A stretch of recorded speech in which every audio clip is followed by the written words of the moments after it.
What if the most effective thing you could do for your leadership this week was to rest, was to step back, recenter, was to breathe? In today's episode, we're breaking the myth that burnout is the badge of strong leadership. We're talking about energy and boundary and clarities and why your well-being is not a luxury, it's your leadership edge. So that's right. Come on, plug in. Let's power up. This is Transformation Station for Leaders.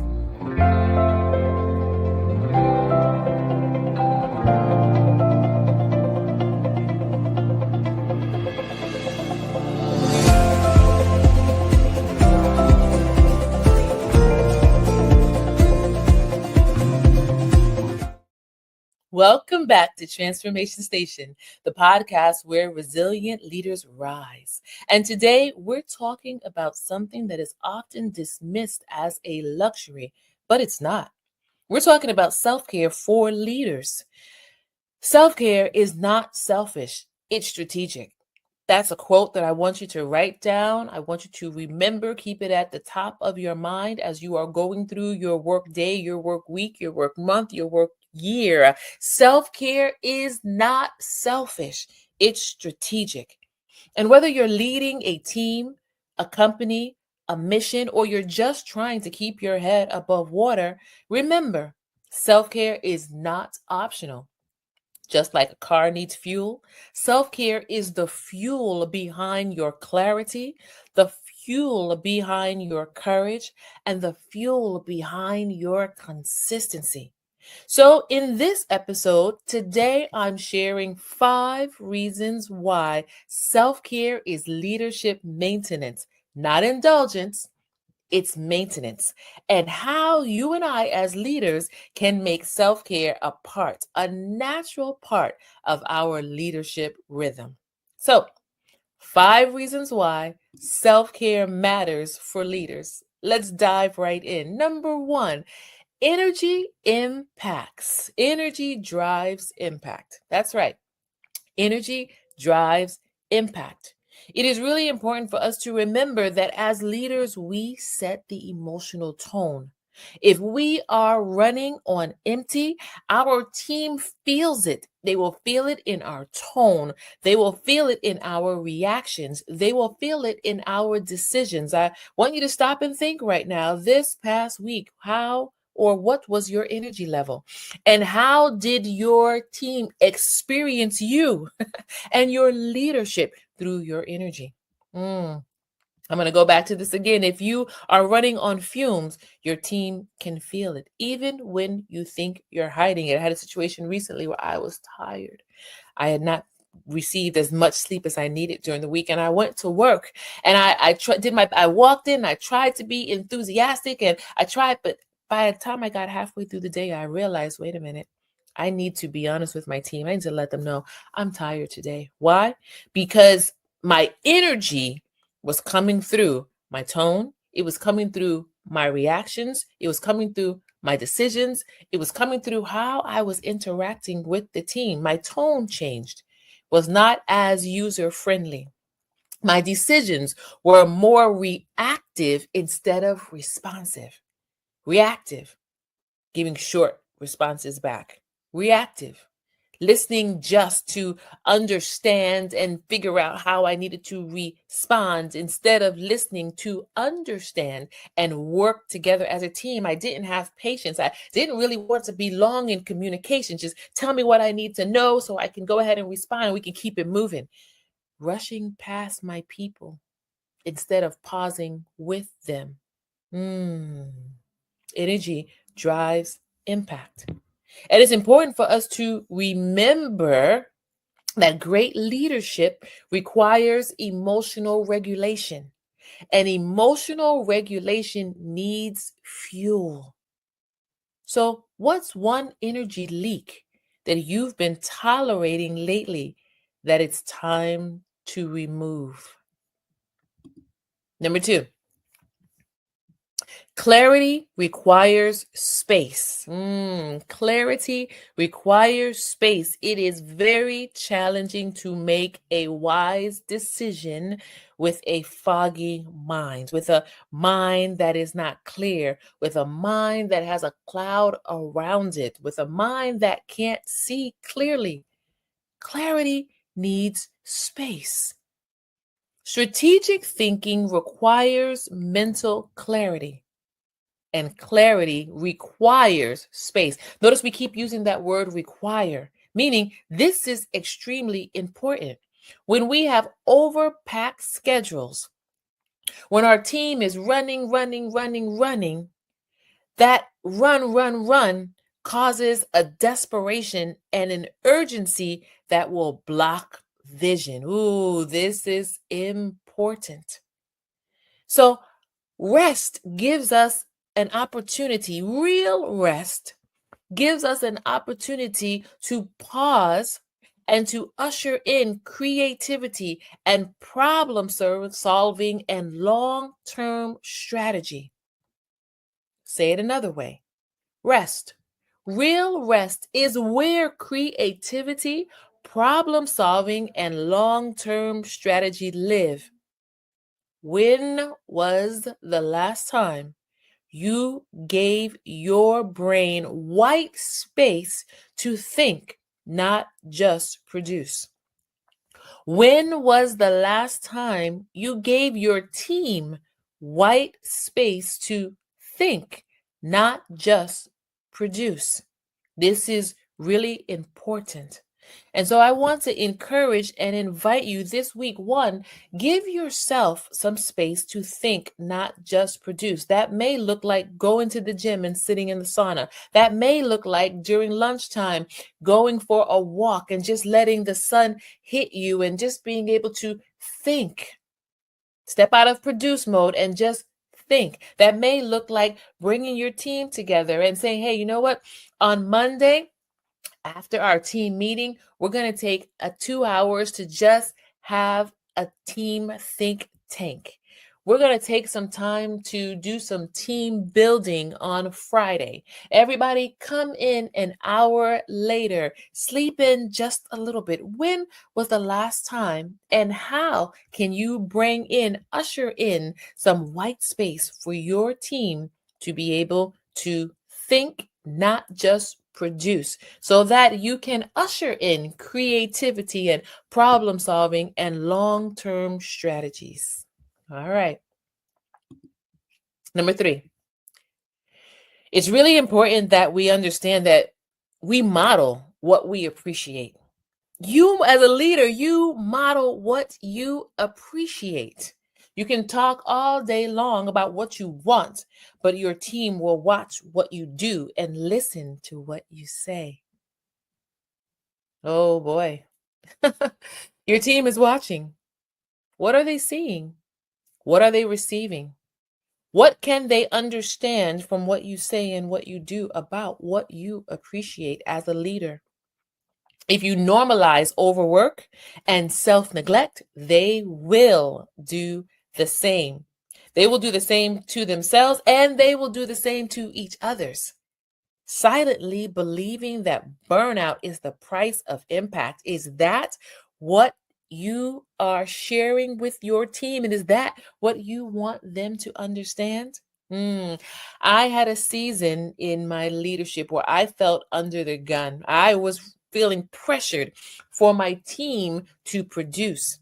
And as a result, I was overworking, coming in super early and leaving super late.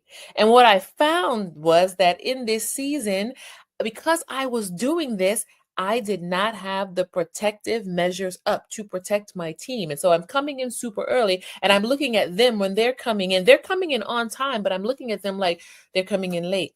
I'm staying late. And instead of saying to them at the appropriate time, hey, it's time to go home. You're leaving soon, right? It's time to go. I'm not saying anything. And because I'm staying in now, they feel this pressure to stay in and work. Oh boy. But once I realized it, I decided that one, I had to reset my own boundaries There was no extra reward for burning out, no extra for reward or award for staying in super late. Mm-mm. And as I set up my own protective boundaries, then I also was able to, with clarity and integrity, manifest and set up boundaries for my team. And oh boy, once those boundaries went back in place, they began to produce. That's right. If you model boundaries, recovery, and well being, you are teaching your team something even more powerful, that sustainability is leadership. Oh, sustainability is leadership. What are you unintentionally teaching your team through how you treat yourself? I want to invite you to not just think and reflect on this right now. Get a journal, pull out your journal, pull out whatever you use for note taking, and literally write down the answer to this question. What are you unintentionally teaching your team through how you treat yourself? And as you write the answer, then I want to invite you to now answer yourself in terms of what is it that you want to intentionally teach your team through how you treat yourself? And then begin to write down at least 2 ways that you can start to model that today.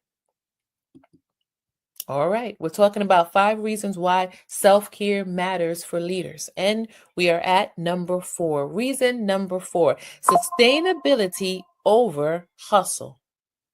Sustainability over hustle. All right. Hustle gets attention, right?